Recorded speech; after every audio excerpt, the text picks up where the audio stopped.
Fala, meus amigos. Então, vamos retornar ao nosso estudo da legislação penal especial para o curso essencial de delegado de polícia, do Dedicação Delta.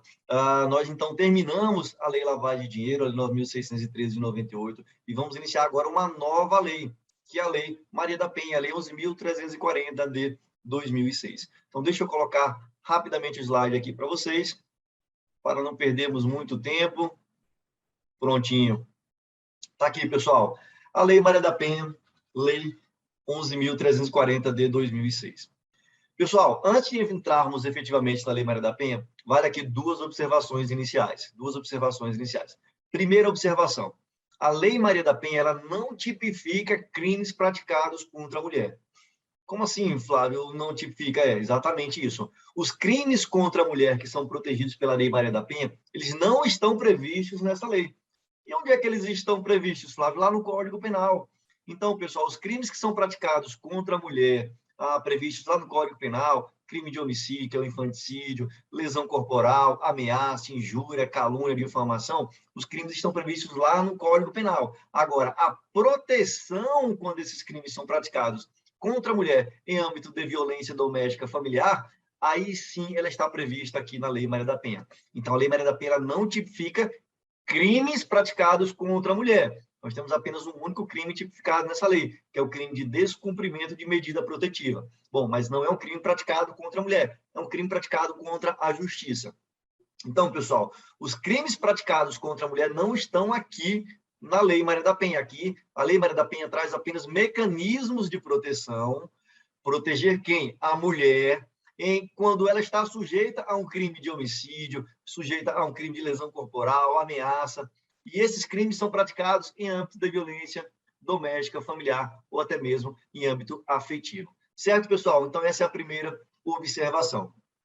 Segunda observação, essa Lei Maria da Penha não costuma ser muito cobrada nos concursos federais, nos concursos para delegado de polícia federal. Por quê? Porque esse crime, como regra, ele é um crime de competência da Justiça Estadual. Então, os crimes que são protegidos pela Lei Maria da Penha, como regra, são crimes de competência da Justiça Estadual. Então, por isso é que eles são cobrados efetivamente nos concursos para delegado de Polícia Civil. Certo, pessoal? Bom, feitas essas considerações iniciais, então vamos entrar efetivamente agora na nossa Lei Maria da Penha, falando sobre os fundamentos que ensejaram a edição da Lei 11.340 de 2006. Bom, nós temos dois fundamentos que servem de base para a Lei Maria da Penha. Quais são esses fundamentos, Flávio? Nós temos o fundamento constitucional, que está no artigo 226 da Constituição Federal, que diz o seguinte, olha, a família, que é a base da sociedade, tem especial proteção do Estado. Então, o Estado tem o dever de proteger quem? A família. Por quê? Porque a família é a base da sociedade. É isso que diz o caput do artigo 226 da nossa Constituição Federal. Bom, mas o parágrafo 8º foi mais além. E diz o seguinte, olha, o Estado assegurará assistência à família na pessoa de cada um dos que a integram, criando mecanismos para coibir a violência no âmbito de suas relações, ou seja, no âmbito das relações familiares. Então, esse é o fundamento constitucional para a criação da Lei Maria da Penha. Já, pessoal, o fundamento externo, o fundamento internacional, está previsto na Convenção de Belém do Pará, ao qual o Brasil ratificou essa convenção, também chamada de Convenção Interamericana para Prevenir, Punir e Erradicar a Violência contra a Mulher. Então, essa convenção, os países que ratificaram essa convenção se obrigaram a criar mecanismos no âmbito interno para proteger a mulher que esteja sujeita que esteja no âmbito de violência doméstica, familiar ou afetiva. Então, daí surgiu a Lei Maria da Penha, a Lei 11.340 de 2006. Observe que a nossa Constituição é de 88. Então, somente em 2006 é que foi criada uma legislação para criar mecanismo para proteger a mulher que estiver sob uma situação de violência doméstica ou familiar. Então, veja quanto tempo isso não demorou. Mas o importante é que nós já temos essa lei que traz essa proteção. Bom, pessoal, sujeito ativo. Quem é que pode praticar um crime que está sob a proteção da Lei Maria da Penha? Qualquer pessoa. Então, o sujeito ativo para praticar um crime que está sob a proteção da Lei Maria da Penha é qualquer pessoa. Então, sujeito ativo, qualquer pessoa, sujeito comum. E o sujeito passivo também é qualquer pessoa? Aqui não, pessoal. Aqui não. O sujeito passivo, de acordo com a Lei Maria da Penha, é a mulher. É a mulher. Então, somente a mulher pode ser sujeito passivo de um crime que é protegido pela Lei Maria da Penha. E aqui vale uma observação muito importante para a sua prova. Observe que, estou gravando essa aula agora no início de abril. Hoje, acho que é dia 10 de abril. Há 5 dias atrás, dia 5 de abril de 2022, o STJ trouxe uma informação, trouxe um julgado importantíssimo para a sua prova no que diz respeito à Lei Maria da Penha. Ele diz o seguinte, olha, a Lei Maria da Penha também é aplicável às mulheres trans, pessoal. Olha que bacana, hein? Também é aplicável às mulheres trans. Então, julgado agora de 5 de abril de 2028. Então, não tenho dúvidas de que esse julgado estará nos próximos concursos para delegado de polícia, e você não vai errar, porque aqui você tem um curso atualizado e completo. Beleza, pessoal? Bom, e qual que é o âmbito de proteção? Bom, Flávio, eu vi você já falando aí que os crimes praticados contra a mulher, em âmbito de violência doméstica, familiar e afetiva, mas o que significa isso? Pessoal, qualquer crime que é praticado contra a mulher no âmbito doméstico, independentemente se há relação de vínculo familiar entre o sujeito ativo e o sujeito passivo, entre o sujeito passivo a mulher ou a mulher trans, não importa, será aplicada as medidas protetivas aqui da Lei Maria da Penha, certo? Então, se a violência foi praticada no âmbito doméstico, independentemente de haver vínculo familiar entre o sujeito ativo e o sujeito passivo, receberá a proteção da Lei Maria da Penha. Também, pessoal, receberá a proteção da Lei Maria da Penha se essa violência for praticada em âmbito familiar. Aqui sim, entre pessoas que possuem laços familiares, seja eles através de laços naturais, por afinidade ou até mesmo por vontade expressa. Então, se há vínculo familiar entre o sujeito ativo e o sujeito passivo, essa violência receberá a proteção da Lei Maria da Penha, caso o sujeito passivo seja uma mulher. Tranquilo, pessoal? Bom, também receberá a proteção da Lei Maria da Penha se essa violência for praticada com outra mulher em âmbito afetivo. O que é isso, Flávio? Âmbito afetivo? Afetivo, pessoal, quando não há uma relação doméstica, não há vínculo familiar, mas há um vínculo afetivo entre essas pessoas. E aqui o exemplo mais claro, mais concreto que eu posso dar para vocês entenderem, é a relação de namorados, entre namorados. Então, na maioria das vezes, os namorados não convivem no mesmo teto, não coabitam na mesma residência e ainda não possuem uma relação familiar. Então, se o sujeito ativo praticar uma violência contra o sujeito passivo, sendo uma mulher, essa mulher receberá, sendo namorado, um casal de namorados, essa mulher receberá a proteção da Lei Maria da Penha? Resposta, sim. Receberá a proteção da Lei Maria da Penha, independentemente, pessoal, de haver coabitação. Isso é o que está previsto no nosso artigo 5º da Lei 11.340 de 2006. Bom, e corroborando com esse entendimento, nós temos uma súmula muito famosa, a súmula 600, do STJ, que diz exatamente isso, olha, para configurar a violência doméstica e familiar prevista no artigo 5º da Lei Maria da Penha, não se exige coabitação entre autor e vítima. Não se exige que o sujeito passivo coabite com a vítima, ou seja, basta apenas ter uma relação de afeto, ou então uma relação familiar entre eles, e serão aplicadas as proteções previstas aqui na Lei Maria da Penha, que nós vamos ver logo em seguida. Tranquilo, pessoal?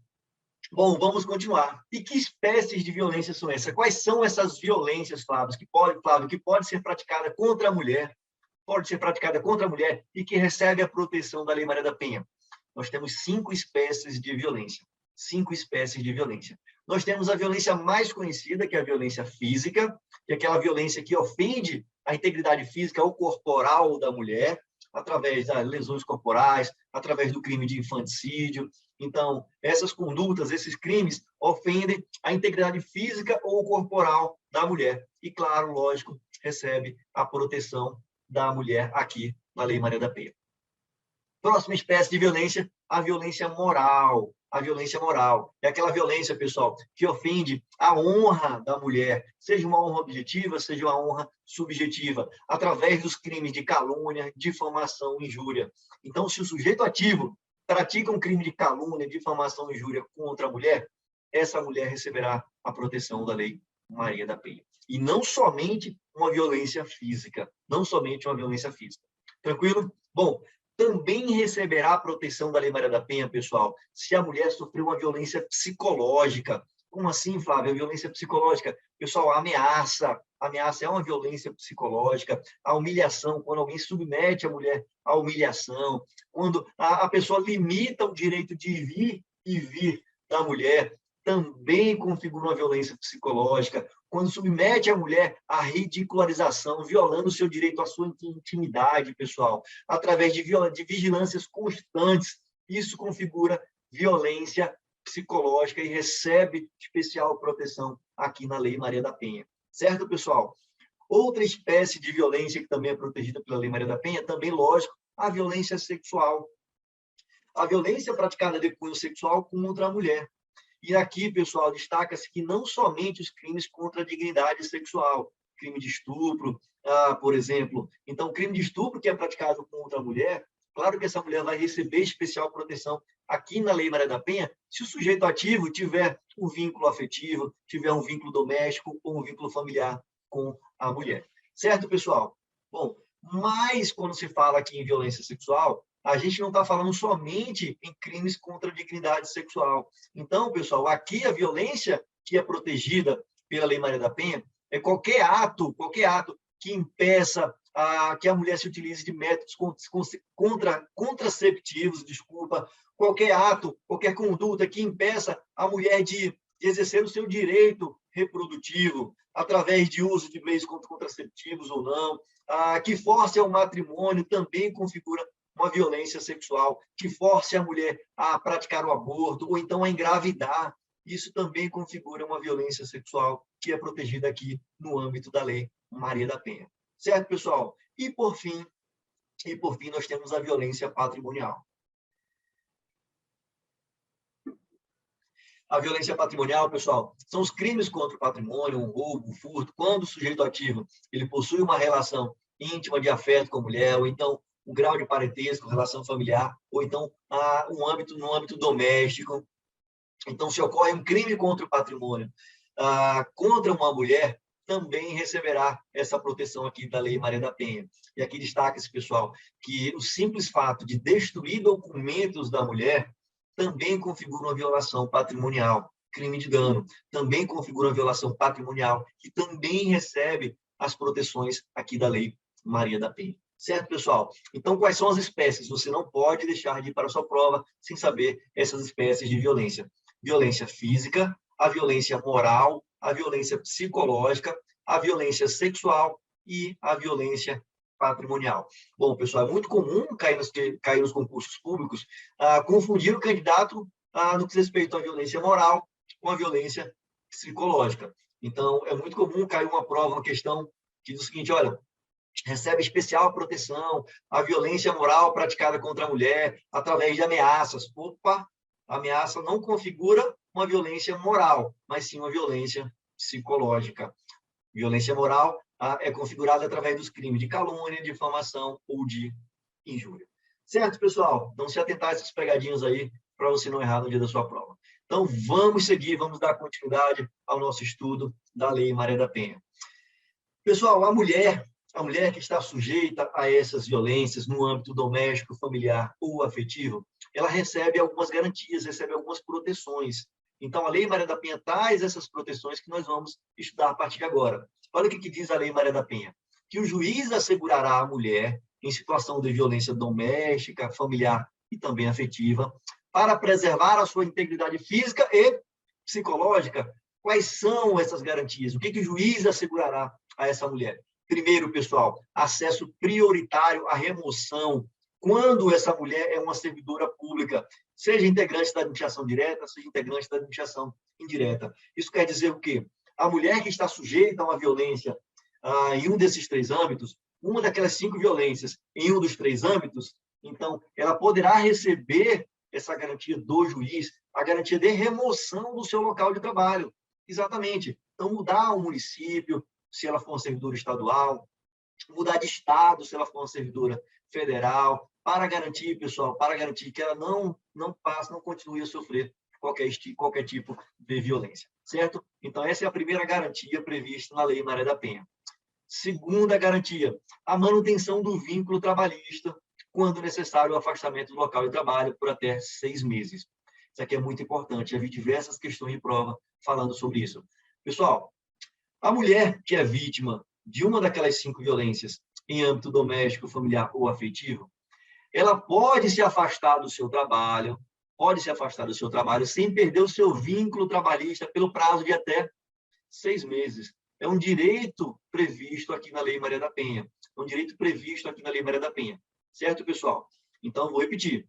A mulher que está sujeita a uma violência sexual, a uma violência patrimonial, a uma violência moral, psicológica ou física, em âmbito de violência doméstica, familiar ou afetiva, ela poderá se afastar do seu trabalho pelo prazo de até 6 meses, sem perder com isso o seu vínculo trabalhista.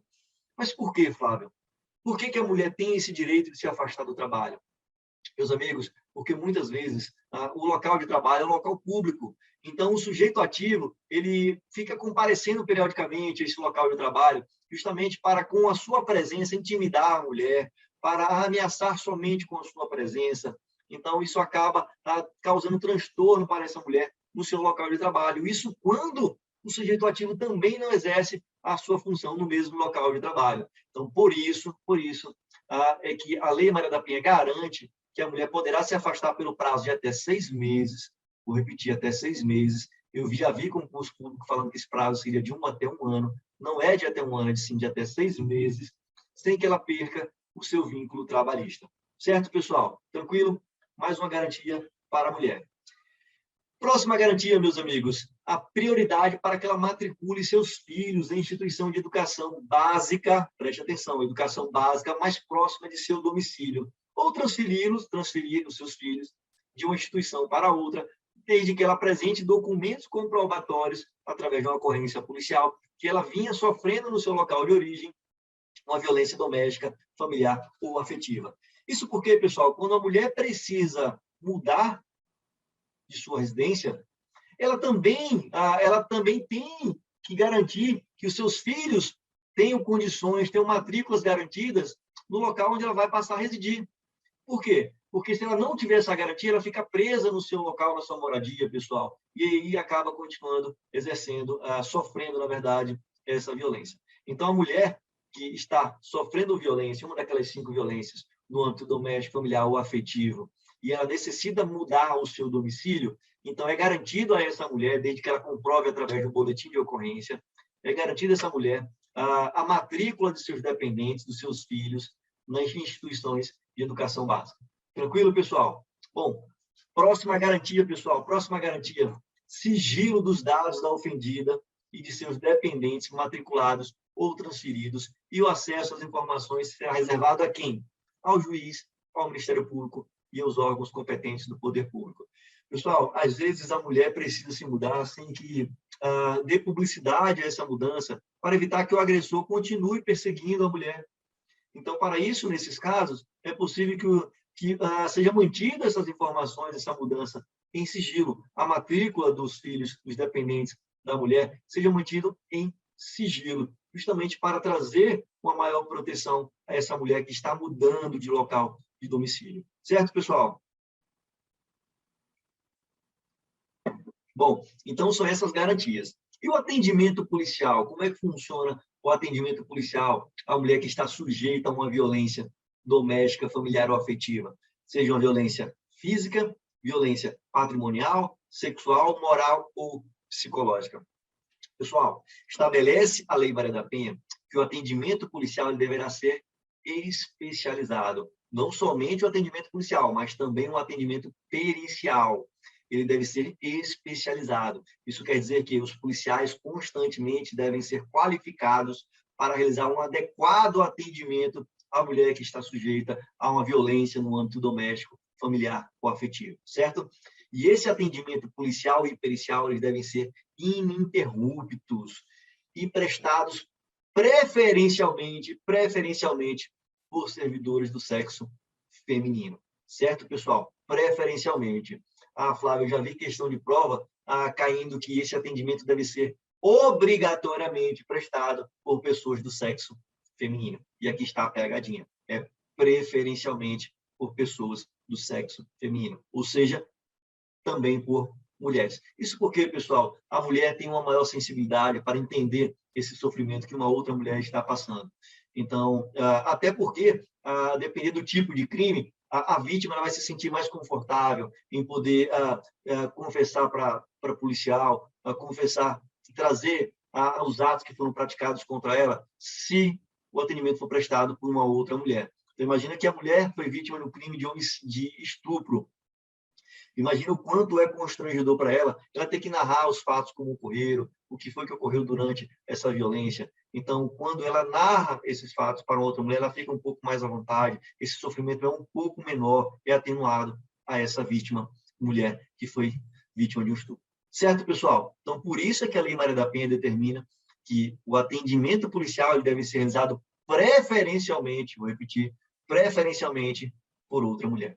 Bom, também garante que a mulher não tenha contato com o investigado ou suspeito durante a ocorrência policial. Então, imagina que a mulher vai fazer a ocorrência e aí coloca o sujeito ativo ao lado dela. Bom, aí claro que ela vai se sentir constrangida, ela vai sofrer uma nova espécie de violência dentro do atendimento policial. Então, por isso é que a Lei Maria da Penha determina que nesse atendimento policial, a mulher ela não tenha contato físico com o suspeito ou com o investigado de ter praticado crimes contra a mulher. Pessoal, a não revitimização da depoente. O que é isso? É você evitar que a mulher, quando ela vá até a delegacia, narrar as condutas que foram praticadas contra ela, que as perguntas sejam feitas de uma forma mais leve, uma forma que não cause maior sofrimento a essa mulher, que não cause uma revitimização a essa mulher, evitando, pessoal, sucessivas inquirições sobre o mesmo fato, bem como, pessoal, questionamentos sobre a sua vida privada que vão lhe causar um maior constrangimento do que ela já vem passando em relação à violência sofrida, certo? Então, a não revitimização da mulher também configura um direito dela no seu atendimento policial. Pessoal, estabelece a Lei Maria da Penha que a inquirição da mulher será feita em recinto especialmente projetado para esse fim. Então, o local, a delegacia de polícia, ela deverá ser planejada para trazer um maior conforto, para trazer uma maior segurança para a mulher. Então, esse recinto, esse local, deve ser um local adequado, pessoal, com equipamentos próprios, para que a mulher ela está sujeita à violência em âmbito doméstico, familiar ou afetivo, ela possa receber o atendimento necessário para, sim, evitar também a sua revitimização. Certo, pessoal? E, por fim, estabelece a Lei Maria da Penha que a mulher que está sujeita a esse tipo de violência, ela deverá receber garantia e proteção policial quando necessário. Inclusive, quando ela tem que retornar à sua residência, seja para retirar os seus objetos, seja para pegar seus filhos, então ela pode ter a proteção policial nesse momento.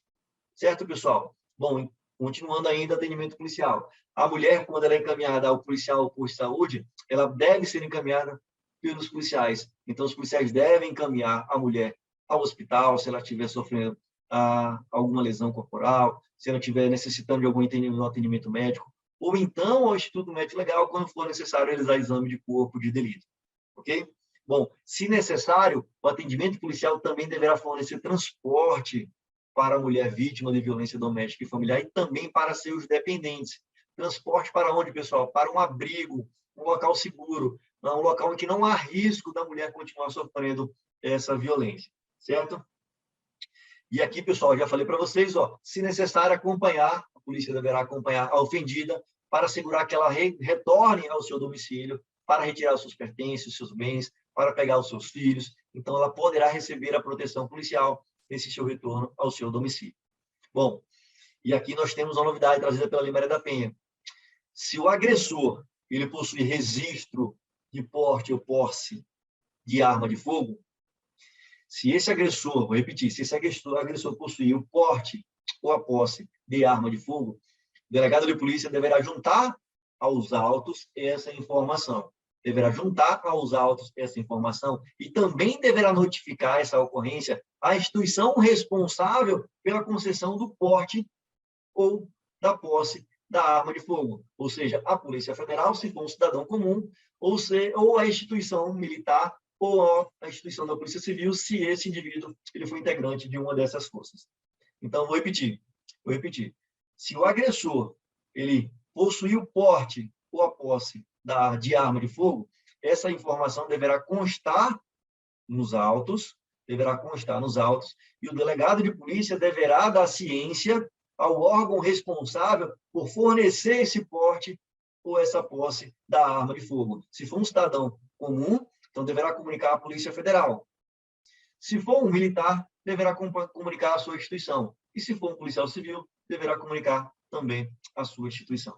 Certo, pessoal? Bom, então são esses os direitos previstos na Lei Maria da Penha para o seu atendimento policial. Bom, e quais são as medidas protetivas? As medidas protetivas que a mulher tem direito a receber. Meus amigos, eu divido as medidas protetivas em duas. As medidas protetivas que obrigam o agressor, que são destinadas diretamente ao agressor, e as medidas protetivas que são destinadas diretamente à mulher. Então, primeiro vamos falar aqui sobre as medidas protetivas que obrigam diretamente o agressor. Lembrando que esse rol, essas medidas que eu vou falar para vocês aqui, é um rol meramente exemplificativo. O juiz poderá determinar qualquer outra medida protetiva que ele achar mais eficaz para aquele momento, mesmo que ela não esteja prevista aqui nesse rol. Então, a primeira medida protetiva que o juiz poderá determinar contra o agressor, a suspensão do seu porte ou da sua posse de arma de fogo. Então, se ele possuir arma de fogo, se ele tiver o direito de portar arma de fogo, o juiz poderá suspender esse porte, poderá suspender essa posse. Certo? Segunda medida protetiva de urgência, afastar o indivíduo do lar, do local de convivência com a ofendida. Então, o juiz pode determinar o seu afastamento do lar ou do domicílio ou local de convivência com a mulher. Terceira medida protetiva, obrigar que esse indivíduo não se aproxime da ofendida ou de seus familiares ou de testemunha, fixando com isso um limite, um espaço, certo? Um espaço limite entre o agressor e a mulher. Então, o juiz pode determinar que esse agressor ele não se aproxime da mulher, estipulando, inclusive, um limite de espaço para que ele possa chegar perto dessa mulher. O juiz pode determinar também, pessoal, como medida protetiva, a proibição de que ele frequente determinados lugares. Imagina que, por exemplo, uma mulher trabalha em um restaurante. Então, esse agressor, ele frequenta constantemente esse restaurante somente para intimidar a mulher. Então, o juiz pode determinar que ele não frequente esse restaurante justamente como medida protetiva da mulher. Ou seja, proibir que ele frequente determinados lugares. Também é uma medida protetiva de urgência prevista na Lei Maria da Penha, em que o juiz poderá determinar o cumprimento pelo agressor. Pessoal, restrição ou suspensão de visitas aos seus dependentes menores. Isso acontece quando o agressor ele se aproveita do momento de visitação dos seus filhos, aquele momento em que ele tem direito de visitar os seus filhos, para intimidar, para agredir, para ameaçar novamente a mulher. Então, se isso ocorrer, o juiz poderá determinar como medida protetiva essa restrição, essa suspensão desse direito que ele tem de visitar os seus dependentes. E, por fim, pessoal, a última medida que está prevista na Lei Maria da Penha, que obriga o agressor, é a prestação de alimentos provisionais ou provisórios. Isso quando a mulher é dependente financeiramente do agressor. Então, o juiz, quando determinar o seu afastamento do lar, a sua retirada do domicílio de convivência com a mulher, ele poderá determinar também a obrigatoriedade do pagamento de pensão alimentícia, ou seja, de alimentos provisionais ou provisórios. Isso mesmo. Isso porque a mulher estará sendo... A mulher não. O agressor estará sendo afastado do lar. Então, a mulher não terá como realizar a sua própria subsistência e a subsistência dos seus dependentes. Então, nesse caso, pessoal, o juiz, além de determinar o afastamento do lar, também poderá determinar o pagamento de alimentos provisionais ou provisórios para a mulher vítima de violência doméstica, familiar ou afetiva, uma daquelas 5 espécies de violência. Vamos lembrar? Violência física, violência moral, violência psicológica, violência sexual e, por fim, a violência patrimonial. Então, se a mulher está sujeita a uma dessas espécies de violência em âmbito de violência doméstica, familiar ou afetiva, o juiz poderá determinar essas medidas protetivas de urgência ao agressor. Então, pessoal, no próximo bloco, já chegamos a 30 minutos aqui, no próximo bloco, na verdade, na próxima aula, então encerramos a nossa segunda aula. Na próxima aula, vamos iniciar falando sobre as medidas protetivas de urgência que estão direcionadas diretamente à mulher. Falamos agora sobre as medidas protetivas de urgência que obrigam o agressor, são direcionadas ao agressor.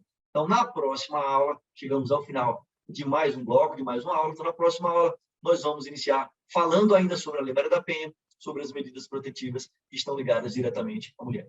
Certo, pessoal? Então, bons estudos para vocês, espero que vocês estejam gostando. Estou trazendo aqui um material completo, atualizado para vocês, para que vocês possam se preparar e ser aprovado no próximo concurso para delegado de polícia. E quem sabe, um dia, a gente não faça um trabalho em conjunto, ou então não se utilize do apoio de vocês. É muito comum no âmbito policial, você se utilizar do apoio de um colega que trabalha em outro estado. Então, os colegas de Sergipe, os colegas da Bahia, às vezes me ligam, pô, Flávio, estou precisando de um boletim de ocorrência registrado aí no estado de Mato Grosso, tem como você conseguir para mim? É muito comum, pessoal, essa integração, essa ajuda mútua entre os policiais. Então, espero que breve isso aconteça entre nós.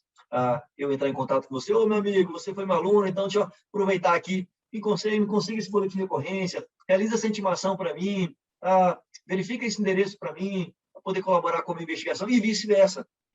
Também estarei à disposição para realizar um apoio, caso você precise.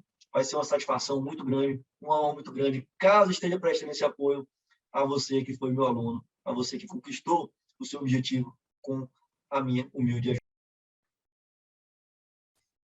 Fala, meus amigos futuros delegados de polícia, sejam todos bem-vindos à nossa terceira aula do nosso curso essencial para delegado de polícia da matéria Legislação Penal Especial. Nós já falamos aqui comigo sobre a Lei de Lavagem de Dinheiro, a Lei 9.613 de 98. Nós estamos agora tratando sobre a Lei Maria da Penha, a Lei 11.340 de 2006.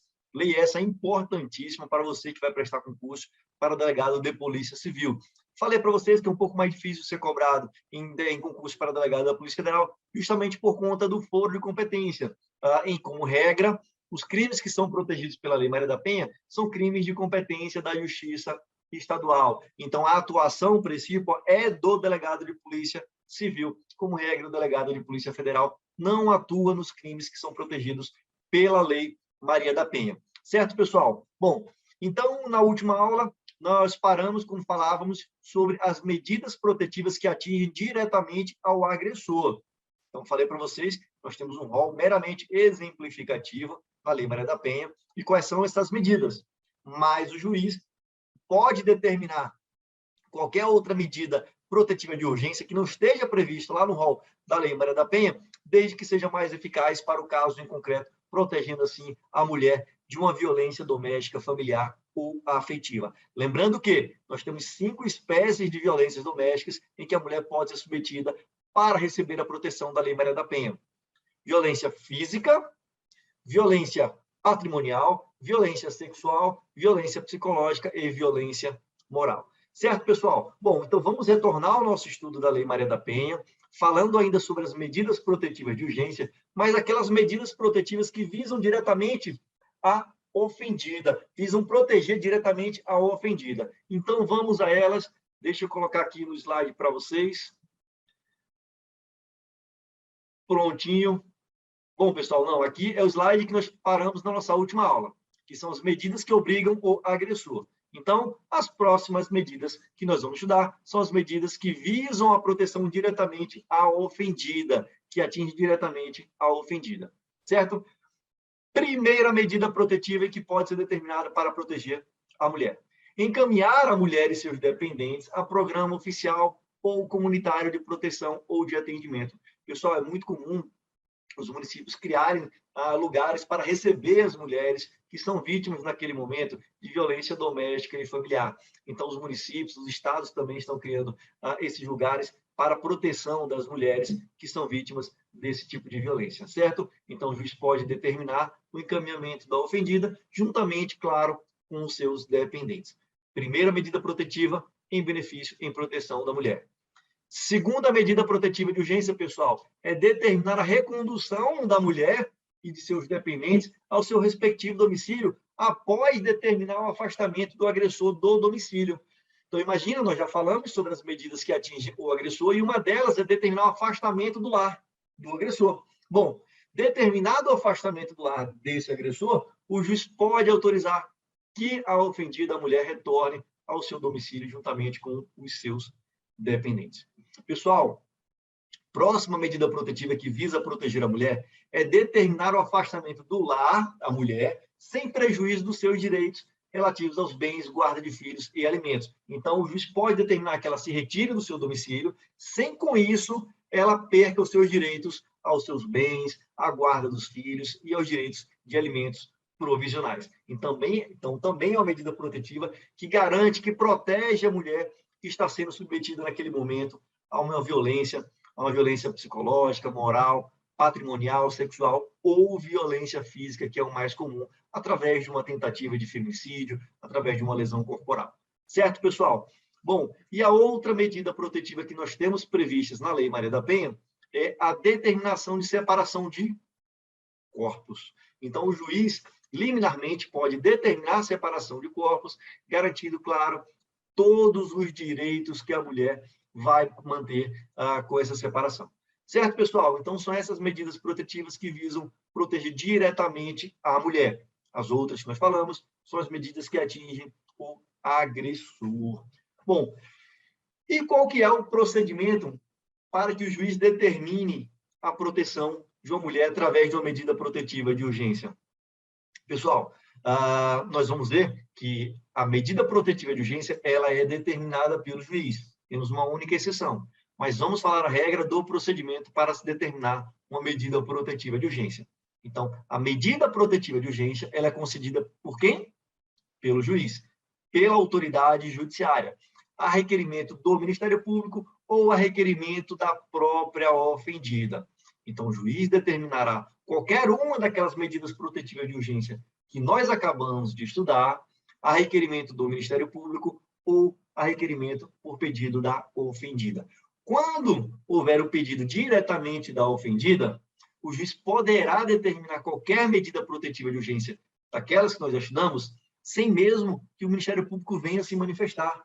Pessoal, preste atenção, já vi várias questões de concurso no seguinte sentido, de que o juiz pode determinar medida protetiva de urgência independentemente de manifestação do Ministério Público. Está certo, ok?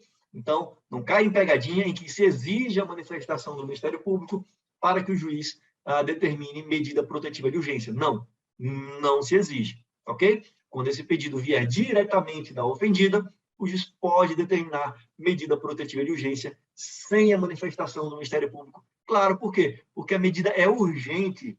Então, se abrir prazo para o Ministério Público se manifestar, pode ser que nesse prazo já aconteça algo pior com a mulher. Certo, pessoal? Bom, então, a mulher, quando ela é vítima de uma violência, ela vai procurar quem?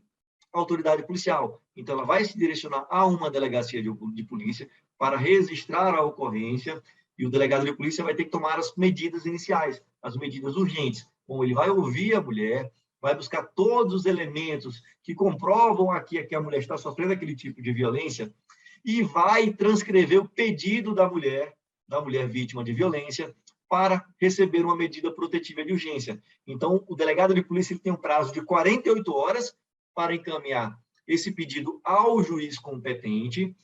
Chegado ao juiz, o juiz tem também o prazo de 48 horas para decidir se vai determinar alguma medida protetiva de urgência ou qual medida protetiva de urgência ele deverá determinar, certo? Então, repetindo, a mulher, quando se dirige à delegacia de polícia, ela vai registrar a ocorrência da violência sofrida, o delegado de polícia vai colher o depoimento dessa mulher, vai colher todos os elementos necessários que comprovam a narrativa da mulher, da violência que ela está sofrendo, e vai encaminhar esse pedido da mulher por uma medida protetiva de urgência. Observe que quem está pedindo é a mulher, e não o delegado de polícia.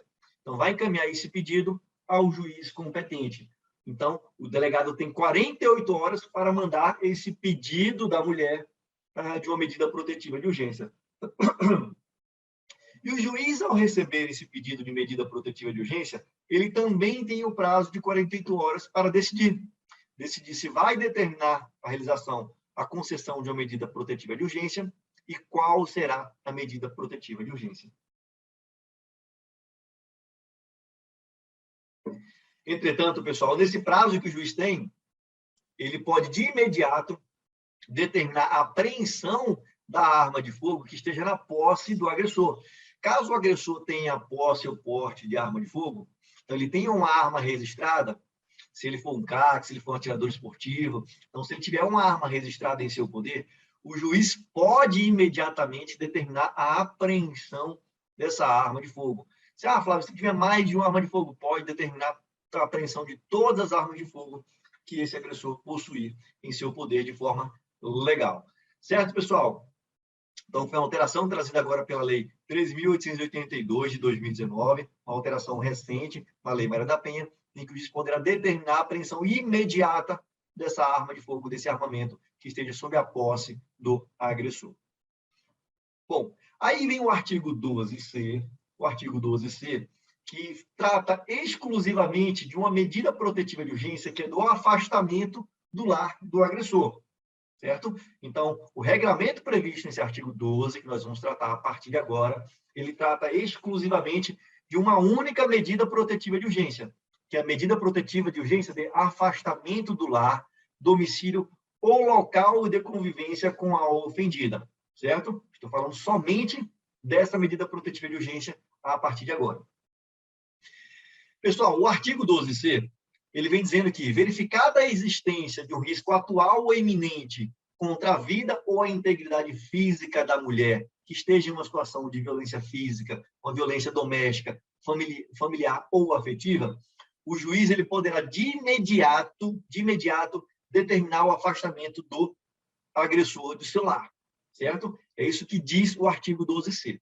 Entretanto, o inciso 2 desse artigo 12C diz o seguinte, olha, se essa violência estiver ocorrendo em um município que não for sede de comarca, o delegado de polícia diretamente poderá determinar essa medida protetiva de urgência de afastamento do lar do agressor, do lar ou de seu domicílio ou do local de convivência com a ofendida. Então, preste atenção, pessoal. Se a mulher estiver sofrendo um risco atual ou iminente contra a sua vida ou contra a sua integridade física, e no local do município não for sede de uma comarca, o delegado de polícia poderá determinar essa medida protetiva de urgência, que é a medida protetiva de urgência de afastamento do lar, domicílio ou local de convivência com a ofendida. Isso mesmo, o delegado de polícia diretamente poderá determinar essa medida protetiva de urgência. Então, preste atenção no que eu vou falar para vocês. Essa medida protetiva de urgência, ela não configura cláusula de reserva de jurisdição. Por quê? Porque o artigo 12C permite que o delegado de polícia nos municípios em que não for sede de comarca determine essa medida protetiva de urgência em favor da mulher que esteja sofrendo um risco atual ou iminente à sua vida ou à sua integridade física. Certo, pessoal? Bom, mas o artigo 12C, ele vai além. Ele vai além. Fala o seguinte, olha, se no município não tiver comarca, o delegado poderá determinar. Mas, se não tiver delegado de polícia também no município, no local, no momento em que a mulher esteja sofrendo violência com risco atual ou iminente à sua vida ou à sua integridade física, pessoal, aí, preste atenção, qualquer policial, seja policial civil, investigador ou escrivão, seja qualquer policial militar, poderá determinar essa medida protetiva de urgência de afastamento do lar, do local ou do local de convivência com a mulher. Vou repetir porque isso é muito importante para a sua prova.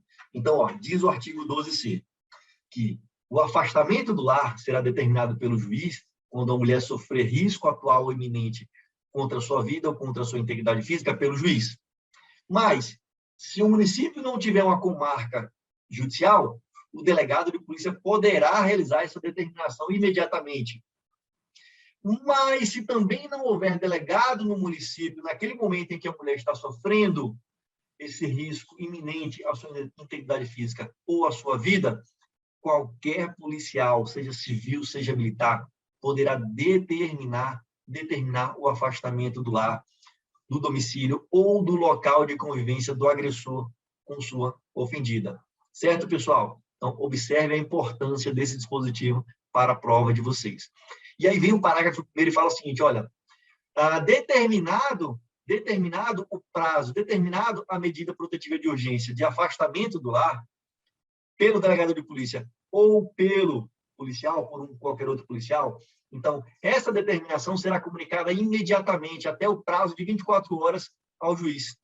Então, será comunicado no prazo de 24 horas ao juiz, e o juiz também terá 24 horas para decidir se mantém ou se revoga a medida protetiva de afastamento do lar, domicílio ou local de convivência do agressor com a ofendida, quando for determinada pelo delegado de polícia ou por qualquer outro policial. Certo? Tranquilo, pessoal? Então, determinada a medida protetiva de urgência no prazo de 24 horas, o delegado de polícia ou o policial comunicará ao juiz, e o juiz terá também esse mesmo prazo, o prazo de 24 horas, para decidir se ele mantém ou se ele revoga essa medida protetiva de afastamento do lar, domicílio ou local de convivência, quando for determinada por delegado de polícia ou por qualquer policial. Certo, pessoal? Bom, e aí vem o parágrafo 2º e fala o seguinte, olha, nos casos de risco à integridade física da ofendida ou a efetividade da medida protetiva de urgência, não será concedida liberdade provisória ao ofendido, ao preso, ao ofendido não, ao agressor, certo? Pessoal, preste atenção. Nós tivemos um julgado muito importante do STF, recentemente, está a data para vocês, dia 24 de março de 2022, que julgou a constitucionalidade desse artigo 12C.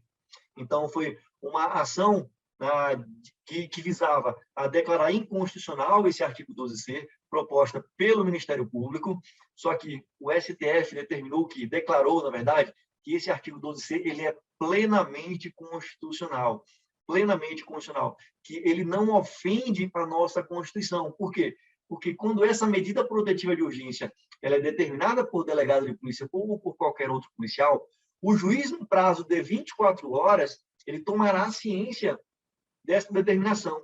E também no prazo de 24 horas, ele vai decidir se ele mantém ou se ele revoga essa medida protetiva de urgência quando determinada por delegado de polícia ou por qualquer outro policial. Então, pessoal, esse dispositivo do artigo 12C, de acordo com o STF, está aí a DI para vocês, 6.138, que foi julgado no dia 24 de março de 2022, ou seja, menos de um mês atrás, há 15 dias atrás, praticamente.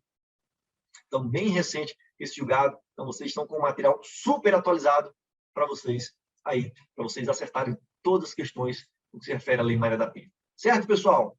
Bom, vamos continuar. Mas, se determinada medida protetiva de urgência ao agressor e ele descumprir, qual a consequência desse descumprimento? Pessoal, preste atenção. Em caso de descumprimento de medida protetiva de urgência, quando determinada pelo juiz, o indivíduo incorrerá no crime previsto no artigo 24A da Lei Maria da Penha. É o único tipo penal, é o único crime que prevê a Lei Maria da Penha, que é o crime de descumprimento de medida protetiva de urgência pelo agressor. Então, ele ficará sujeito a uma pena de detenção de 3 meses a 2 anos. Preste atenção.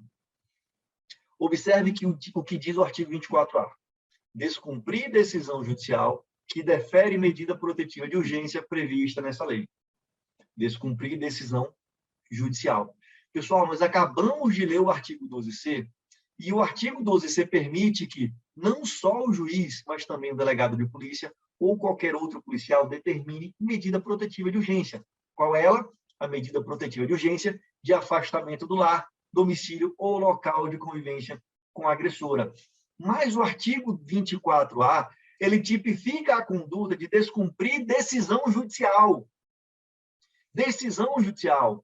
Então, o legislador, quando alterou o artigo 12, criando o dispositivo do artigo 12C, permitindo que o delegado de polícia ou qualquer outro policial determine medida protetiva de urgência, ele esqueceu de alterar o artigo 24A, para também configurar crime quando o agressor ele descumpre a determinação do delegado de polícia ou de qualquer outro policial da medida protetiva de urgência de afastamento do lar. O que eu quero dizer para vocês, pessoal? Que incorrerá nesse crime quando o indivíduo ele descumpre somente decisão judicial, somente determinação judicial, quando defere medida protetiva de urgência. Se ele descumprir uma determinação do delegado de polícia ou de qualquer outro policial, quando defere medida protetiva de urgência de afastamento do lar, domicílio ou local de convivência com a ofendida, ele não incorre nesse crime do artigo 24A. Então, pessoal, o legislador comeu bola aqui no artigo 24A. Então, preste atenção, porque pode configurar uma pegadinha na sua prova. Vem dizendo o seguinte, olha, o agressor que descumprir decisão judicial ou decisão do delegado de polícia que deferiu medida protetiva de urgência, ele incorre no crime do artigo 24A, com pena de detenção de 3 meses a 2 anos. E vai estar falso. Ele incorrerá somente nesse crime quando ele descumprir decisão judicial. Certo, pessoal?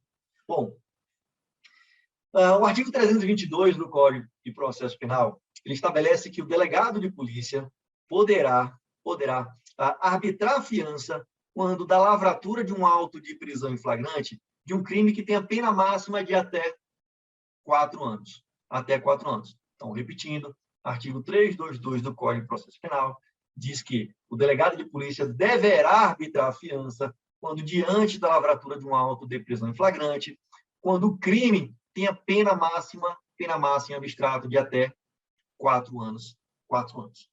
Bom, aí nós temos a pena prevista aqui para o crime do artigo 24A, que é uma pena de detenção de 3 meses a 2 anos, ou seja, a pena máxima é abaixo dos 4 anos.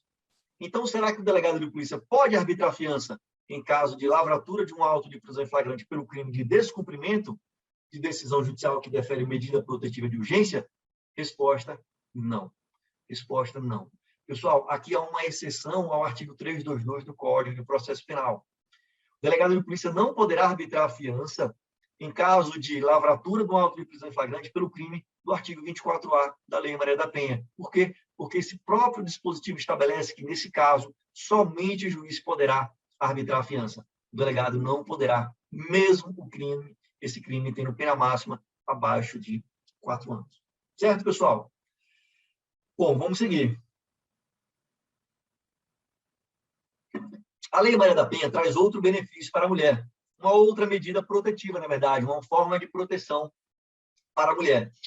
Quando a mulher for ingressar com alguma ação civil por motivo de violência sofrida na sua convivência com o agressor, ela poderá optar pelos seguintes foros. Pelo foro de seu domicílio ou de sua residência, estou falando de ingressar com ação civil, ação de provisão de alimentos, ação de separação de corpos, por exemplo, ação de guarda dos filhos. Então, ela poderá optar pelos seguintes foros. Primeiro, pelo foro de seu domicílio ou de sua residência. Segundo, pelo foro do lugar em que o fato se baseou, em que o fato ocorreu, em que se baseou essa demanda. E, por fim, pessoal, ela poderá optar também pelo foro do domicílio do agressor. Então, ela pode optar por qualquer um desses foros, quando diante do ingresso de uma ação civil, quando ela for vítima de uma violência doméstica, familiar ou afetiva. E uma daquelas 5 violências: violência física, sexual, patrimonial, psicológica, moral. Certo, pessoal? Bom, vamos seguir. A Lei Maria da Penha também traz algumas vedações que, inclusive, foram objetos de recentes julgados. Então, vamos falar um pouquinho agora sobre essas vedações e a gente encerra a Lei Maria da Penha, certo? Bom, primeira vedação, de acordo com o STJ, pessoal, é vedado a aplicação do princípio da insignificância aos crimes e às contravenções praticadas mediante violência ou grave ameaça contra a mulher no âmbito de relações domésticas ou familiares. Vou repetir. De acordo com o STF, não se aplica o princípio da insignificância, lembrando que o princípio da insignificância exclui a tipicidade material da conduta, e que o STF trouxe aqueles 4 vetores, carinhosamente chamado por Mário, para aplicação do princípio da insignificância. Vamos recordar? Mínima ofensividade da conduta, ausência de periculosidade da ação, reduzido o grau de reprovabilidade do comportamento e a inexpressividade da lesão provocada ao bem jurídico tutelado. E aí vem o STJ e fala o seguinte, olha, esses vetores trazidos pelo STF, na verdade, são requisitos objetivos, que não são suficientes para decidir se aplica ou não o princípio da insignificância. É necessário analisar ainda um outro requisito, chamado de requisito subjetivo. E que requisito é esse, STJ?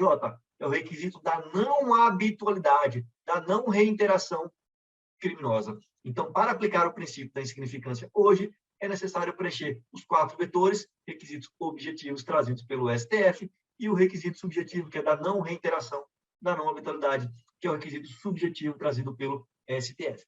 Bom, pessoal, e aí vem o STJ agora, no dia 2 de março do mês passado, agora de 2022, estabelece que não se aplica o princípio da insignificância a crimes e contravenções praticadas, observe, mediante violência ou grave ameaça. Mediante violência ou grave ameaça contra a mulher no âmbito das relações domésticas e familiares.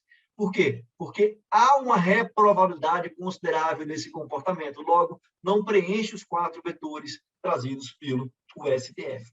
Certo, pessoal? Então, é vedada a aplicação do princípio da insignificância a crimes e contravenções praticadas mediante, repito, mediante violência ou grave ameaça contra a mulher no ambiente de relações domésticas e familiares. Tranquilo? Próxima vedação.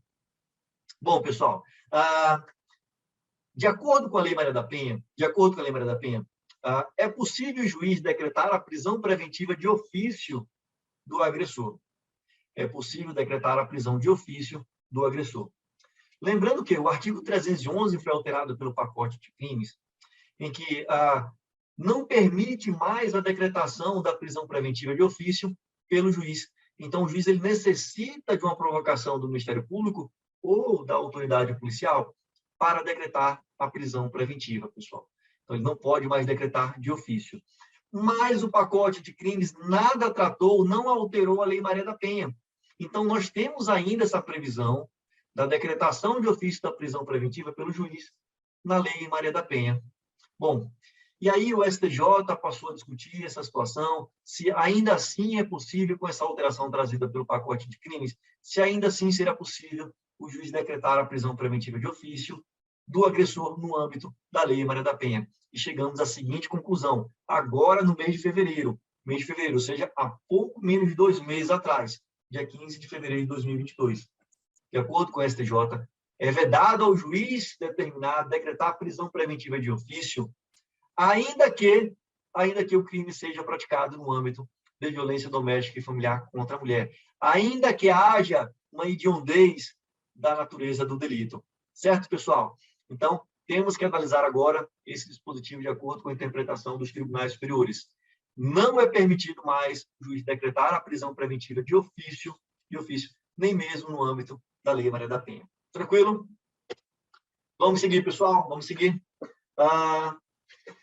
O juiz também não pode decretar prisão preventiva, pessoal, pela prática de contravenção penal, mesmo que essa contravenção penal seja praticada no âmbito doméstico e familiar. Por quê? Porque o artigo 311, inciso 3 do Código de Processo Penal, exatamente, ele estabelece que poderá ser decretada a prisão preventiva para garantir a execução de protetiva de urgência contra a mulher, contra idoso, criança, deficiente físico, enfermo ou deficiente mental, mas somente relacionada a crimes. Então, repetindo, o juiz não pode decretar a prisão preventiva quando, diante da prática de uma contravenção penal, mesmo que essa contravenção penal seja praticada nas relações domésticas e familiares contra a mulher. Por quê? Porque o artigo 313 do Código de Processo Penal, ele estabelece que será decretada a prisão preventiva quando da prática de crimes. E nós já falamos aqui que infração penal é gênero, em que são espécies crimes, sinônimo de delito, e as contravenções penais. Então, quando o Código de Processo Penal se refere a crimes, ele está excluindo as contravenções penais. Então, não é possível decretar a prisão preventiva quando da prática de contravenção penal, mesmo que praticada no âmbito doméstico e familiar, em uma relação de violência doméstica e familiar contra a mulher. Certo, pessoal?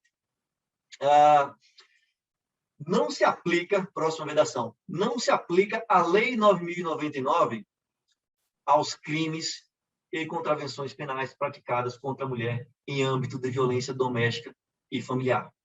Então, não se aplica. Não se aplica a Lei dos Juizados Criminais Especiais aos crimes e contravenções penais praticados em âmbito de violência doméstica e familiar contra a mulher. Isso quer dizer que as medidas despenalizadoras de transação penal, suspensão condicional do processo e a composição civil dos danos, eles não se aplicam quando diante da prática de crimes contra a mulher, crimes ou contravenções, quando praticados em âmbito de violência doméstica contra a mulher. Certo, pessoal?